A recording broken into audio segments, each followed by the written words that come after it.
Hello everyone, my name is Christian. Welcome to my hobby blog. Today we are doing, unfortunately, the final review of the August 2022 package from Vinegar Syndrome.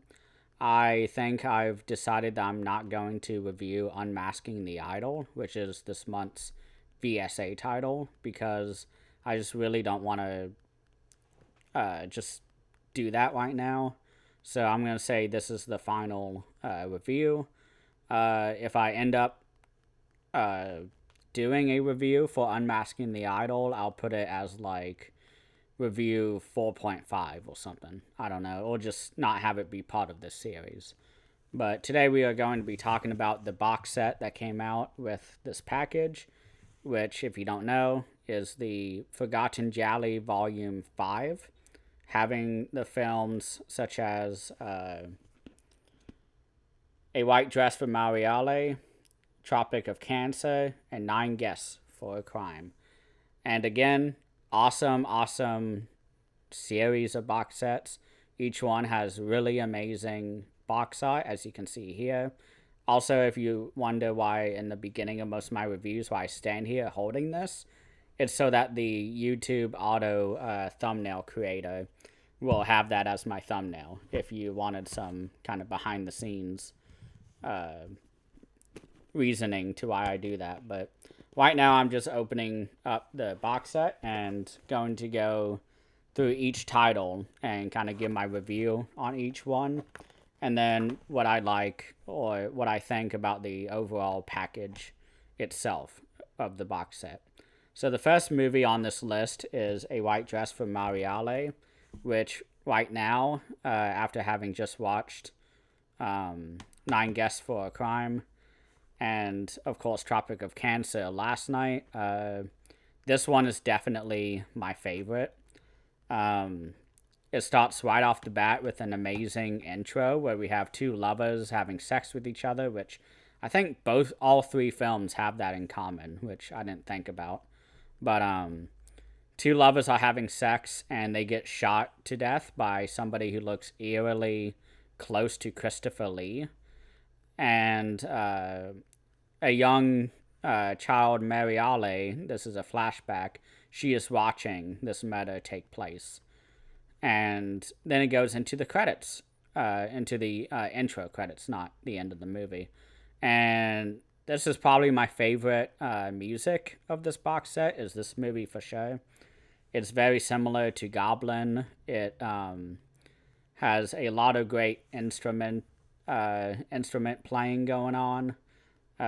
This was the first movie I saw, of course, on a Sunday, and I don't really remember too much from it, but it's a really great intro sequence. I definitely recommend this movie out of the box the most.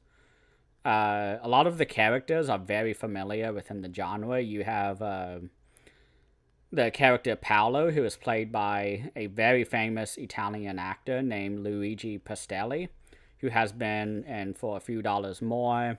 He's been in Good, Bad, and the Ugly, The Great Silence, which is directed by Sergio Corbucci, I believe, who also did Django. And then Luigi Pastelli has also been in A Bay of Blood, which is a Mario Bava film, and then Texas Adios, which the director of that movie also did 9 Guests for a Crime, and that is Ferdinando Baldi, if you were wondering, an Italian director.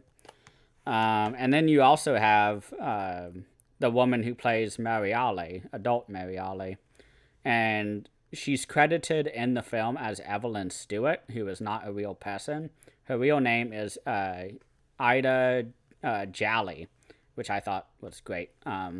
It's spelled Galli, so I guess Galley, maybe, but in my head it's Gialli, which fits very well with this box set. And she is in Knife of Ice, which is the, I guess it's unseen in that angle, but she's in that movie. Knife of Ice is a Lindsay Carol Baker collaboration within the Lindsay Baker Giallo set. And then she's also been in, and of course I'm getting it out of reach, Okay. She's also in Arabella, Black Angel, which was my favorite of this box set, Volume 4. But I'll just leave that right here.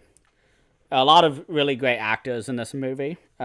So you have definitely some good acting in this film. Really great performances throughout. And one of my favorite sequences in this movie is a sort of a scare, because this movie is sort of your typical haunted house, haunted castle type of storyline that you see in a lot of Vinegar Syndrome releases, where a group of people descend upon a house and they slowly get murdered. And this one is more of a giallo, technically. But there's a really cool sequence where they hear a scream and they walk into a room, and it's dozens upon dozens of mannequins. And they all have very grotesque faces. Looks like somebody has just scalped or, I guess, flayed somebody's face off and then put it on the mannequins. And there's dozens of them, and they all do extreme close-ups, and they have the wacky music playing, so you know that it's supposed to be like a really weird situation going on. But that was probably one of my favorite sequences. But shockingly, there are no kills until the final 30 minutes of the movie, which, excuse me, hiccups. This movie's 90 minutes long, from 1977, by the way. And oh my god. It is shocking that there is not even a single hint of this movie being a giallo. This is just a really great drama. And then it becomes sort of a giallo film. And it's really more of a thriller than a giallo film. They are trying to figure out who the murderer is, because it's somebody who didn't go with them to the castle, which is usually the case, as there's always the killers amongst us. But in this movie, it's just somebody who is within the walls, basically, watching them and slowly killing them off. But this movie has a lot of violent deaths after that first kill. Everything just really ramps up in the last 30 minutes, although it's not really a giallo film. And overall, I just really enjoyed this one the most. I think I gave it a 3.5, maybe, on Letterboxd. But it's a really great restoration, by the way. They did get the original negatives for this movie and restored it from the ground up. So it looks really fucking good. And to go into the special features now, I only watched one, which is called Forget This Movie. And I obviously watched that because it's an interview with the director, who is Romano Scavallini. And the title of the interview, as I said, is Forget This Movie. So that immediately drew my attention, because I usually don't do special features for these type of releases, because a lot of it I usually don't have any interest in learning more about the movie, because most of these movies are just okay, unfortunately, especially in this set. But this movie, I was very much interested in the behind the scenes for this movie, so I watched this interview. And ends up that there were a lot of debt issues that the director had when he started making this movie, because the last movie that he made, he went over budget and had a lot of debt to pay to the producer. And so the producer was like, well, we have a script ready, we have the cast ready, we have the location ready. Can you just come and direct? Just tell people what to do, how to act, and, I'll forgive your debt. And so he said, okay, send me the script. And he directly said in the interview that it was a humiliating, disgusting script. He said it was awful, and he said he heavily revised it. And he doesn't mean to forget the movie, like telling us to forget the movie in a way that means like fuck the actors and fuck the cinematographer or anything like that. It's more, it's not his script and it's not his movie, as he says. He says comparing this movie to the rest of his films is something that's near impossible to do because it's not really his movie. It's everybody else's movie that was in it. And he said he was talking about, and I didn't validate the statement, but I'm more just telling what he's saying. But he said that he was the original maker of the Nightmare on Elm Street series because, and they had pictures of the poster for this movie. So I'm gonna put some trust into this guy.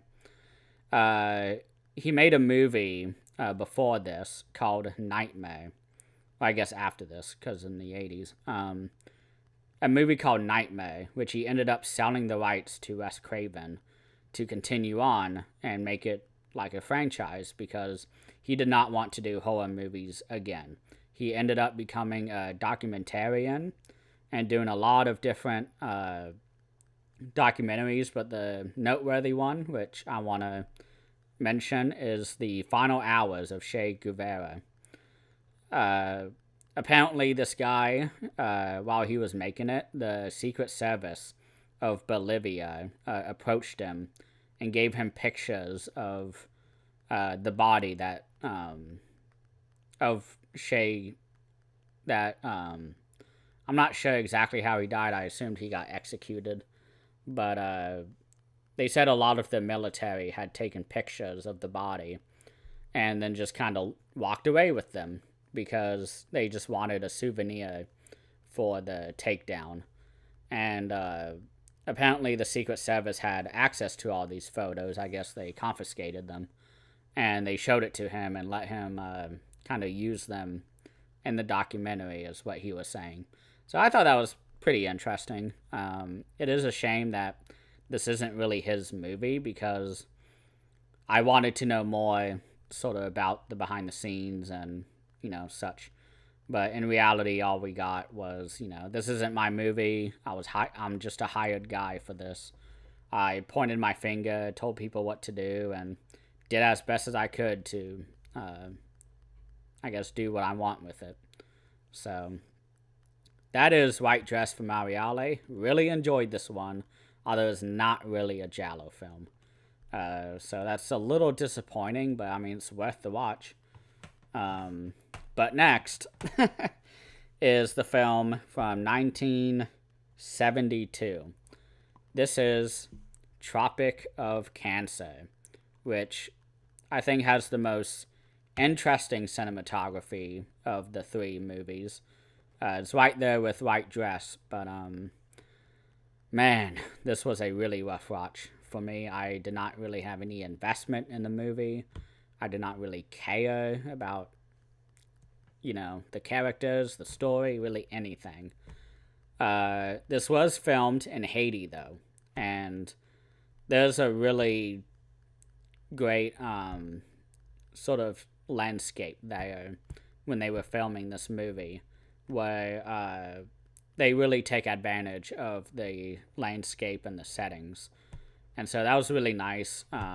It definitely felt like a movie that was filmed at Haiti. It's not like they just filmed in a building and they ignored the fact that they were filming in Haiti and it was like a front for everybody to go on vacation, unlike some movies that I've reviewed on the channel.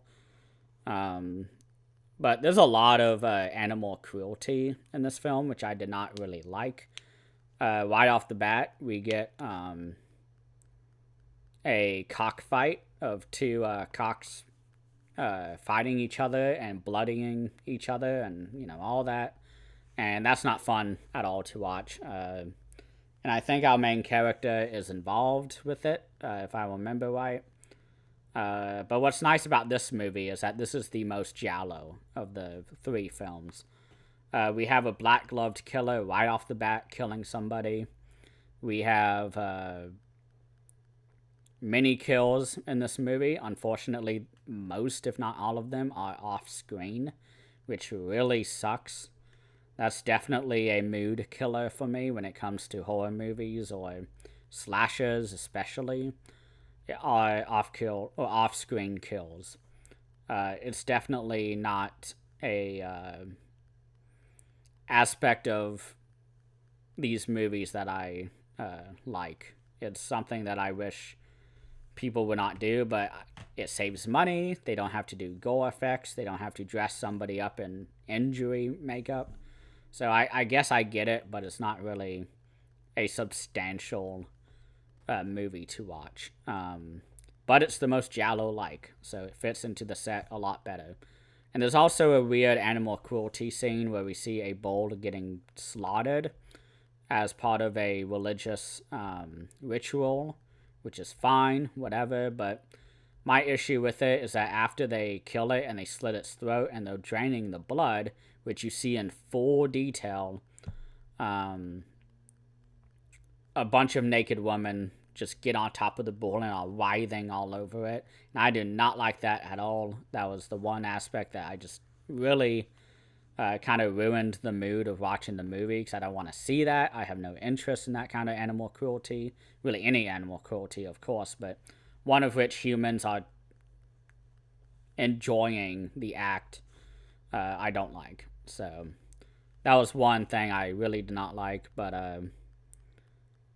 another animal cruelty scene is, of course, at a slaughterhouse, where you get to see the many different bulls and cows getting murdered and drained of blood in the background while our characters are talking. The one thing that is nice about this scene is that the body is wheeled out of one of the characters, because they have all the bulls hanging from meat hooks, and it's, moving around on the little conveyor belt thing. And the killer, who I don't even remember who the killer was, they hung a human body on the meat hook, and it was a really great visual as they were talking, as the body slowly wheeled out. And then, of course, somebody screamed, and scene ends. And okay. That was about the only interesting part of the movie for me. Except, I just noticed on my notes, there was a really cool dream sequence in this movie that really reminded me of The Holy Mountain by Alejandro Jodorowsky, where our main character woman, she is running down a really big hallway, and it's just bathed in red light, and all of the surfaces have been painted like blood red, and it looks great. There's a bunch of naked men on both sides of the hallway as she's running by, and they're going like this, going back and forth and beckoning at her while she's running away, and she's screaming, and it's a really great visual. Just, it was interesting to look at, so that's probably the best sort of thing I can give it, unfortunately. But overall, it's a fine movie. I gave it, I think, a 2.5 stars on Letterboxd, which to me means it's below average, but I don't dislike it. I thought it was boring. I didn't really care for it, but I didn't actively dislike it. Maybe the animal cruelty scenes, but the rest of the movie is just fine. So that is The Tropic of Cancer, 1972. So really early Giallo. So the final movie, which I just watched tonight, and unfortunately it's the weakest of the set. The last 20 minutes, maybe 30 minutes, is really awesome, but it really does not make up for the first hour and 20 minutes. Or hour and 10 minutes, I guess, because it's an hour and a half. This is, again, by Fernando Baldi, who had done Django Texas Adios. Not the first Django, but the sequel to Django Texas Adios. This is, 9 Guests for a Crime. Really great cover. Very provocative. Lots of mysteries. From 1977 also. Same year, Suspiria. The movie starts right off the bat with two lovers having sex. So this is the other movie that people start off with sex right off the bat, and then they are shot to death by men who are off camera holding shotguns. We don't know who they are, but we are given just enough hints to as sort of obvious if you really think about it within the first 10 minutes of the movie. But then we cut to a big old family on a boat traveling to the island that the couple has just been murdered at. And there are a bunch of brothers, a few sisters, there's a father, his new wife, and then there's the aunt who is a little crazy, is what's going on. She's the crazy character who sees visions and hear voices and all that, and she talks about how, oh, we can't be going to this island as she's approaching the island. And she's saying how there's a bunch of voices telling her not to go, and everyone's, ignoring her because the movie's got to happen. And it was fine. The first 45 minutes, though, outside of the intro, is just all vacation. This is sort of like the main complaint that I had for the Lindsay Baker box set, where you can tell that everybody is on vacation and they did the bare minimum in terms of storytelling and acting and cinematography and really anything, because they were on vacation. They were able to go to this beautiful island, and they just, did the littlest they could. And then around the 50-minute mark of an hour and 30 minutes, we finally get our first kill, and it is by a black-gloved killer. So this is another sort of situation as the first movie in this box set, where the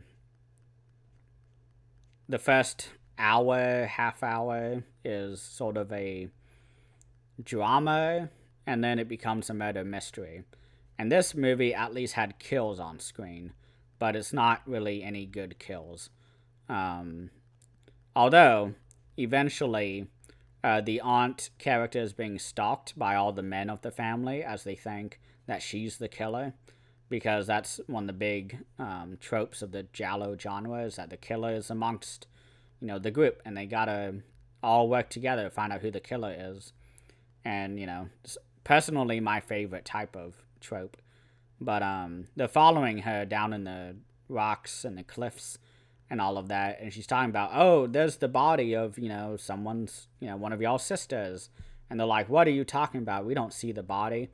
And then cut to a below shot looking up at the cliffs, and you see a woman just like standing there, and then she front flips off of the cliff and then lands on the rocks, and she dies.